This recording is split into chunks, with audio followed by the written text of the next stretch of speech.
Assalamualaikum warahmatullahi wabarakatuh. Perkenalkan, kami dari kelompok 9 akan menjelaskan proyek kedua dengan judul Inovasi Organisasi dalam Perusahaan Google. Anggota kelompok kami terdiri dari 5 orang, yakni Sri Anjani, NIM 2 Suniswa 1, Lilis Sulistiani, NIM 22 9, Farina Amrita Dewi, NIM 22 1 Yuan Marsyalini, NIM 22 1 Frena Pardiansyah, NIM 2 Untuk yang pertama, kita akan bahas apakah itu Google. Google adalah perusahaan multinasional yang bergerak di bidang internet, khususnya mesin pencari, perangkat lunak, komputasi web, dan periklanan daring. Google didirikan pada 4 September 1968 oleh Sergey Brin dan Larry Page di Menlo Park, California, Amerika Serikat. Google memiliki beberapa budaya kerja yang menarik, di antaranya mengembangkan karyawan dengan menyediakan pelatihan dan pengembangan berkelanjutan, mempromosikan fleksibilitas karir, mendorong proyek-proyek kolaboratif di antara karyawan. Inovasi organisasi perusahaan yang dilakukan oleh Google juga sangat beragam. Di antaranya, 1. Struktur organisasi fleksibel. Google menerapkan struktur organisasi datarnya yang memungkinkan komunikasi langsung antara karyawan dan manajemen. Hal ini mempermudah aliran ide dari semua tingkatan tanpa hambatan hierarki yang kaku.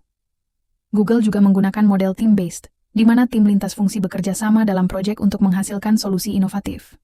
Yang kedua yaitu program 20% time. Karyawan Google didorong untuk menghabiskan 20% waktu kerja mereka untuk proyek pribadi yang berpotensi memberikan manfaat kepada perusahaan. Program ini telah menghasilkan beberapa produk revolusioner, seperti Gmail, dikembangkan oleh seorang karyawan dalam waktu luang. Google News diciptakan dari ide eksplorasi mandiri. Program ini mendorong kreativitas dan inovasi di luar tanggung jawab kerja utama. Yang ketiga adalah model OKR, Objectives and Key Results.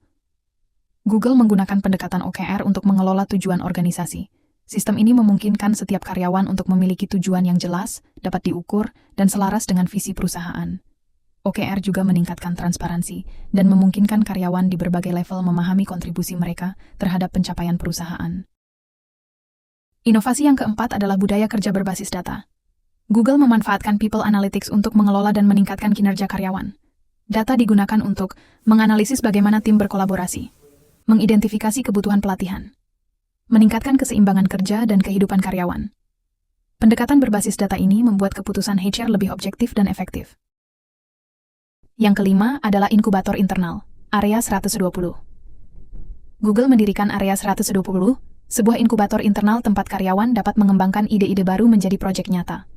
Jika proyek tersebut berhasil, mereka dapat diintegrasikan ke dalam produk utama Google. Contoh produk dari Area 120 adalah Google Expeditions, aplikasi virtual reality untuk pendidikan. Berikutnya adanya fasilitas inovatif dan dukungan karyawan. Google menyediakan workspace kreatif dengan fasilitas seperti ruang bermain, gym, dan kantin gratis untuk mendorong keseimbangan antara kerja dan kehidupan pribadi. Lingkungan kerja yang nyaman membantu meningkatkan produktivitas dan kreativitas karyawan. Inovasi yang ketujuh adalah penggunaan AI dalam operasional. Google tidak hanya menggunakan AI untuk produk eksternal seperti Google Search atau asisten, tetapi juga dalam pengelolaan internal. Contohnya, AI digunakan untuk memprediksi kebutuhan karyawan, seperti pola kerja yang efektif. Automasi dalam proses rekrutmen untuk mempercepat penyaringan kandidat. Inovasi organisasi yang terakhir adalah adanya program Diversity and Inclusion. Google memiliki berbagai program untuk meningkatkan keberagaman dan inklusi di tempat kerja. Mereka menggunakan data untuk memantau keterwakilan kelompok tertentu dan mengambil langkah-langkah untuk menciptakan budaya kerja yang lebih inklusif. Terima kasih sudah menyaksikan video dari kelompok 9. Kami pamit undur diri. Wassalamualaikum warahmatullahi wabarakatuh.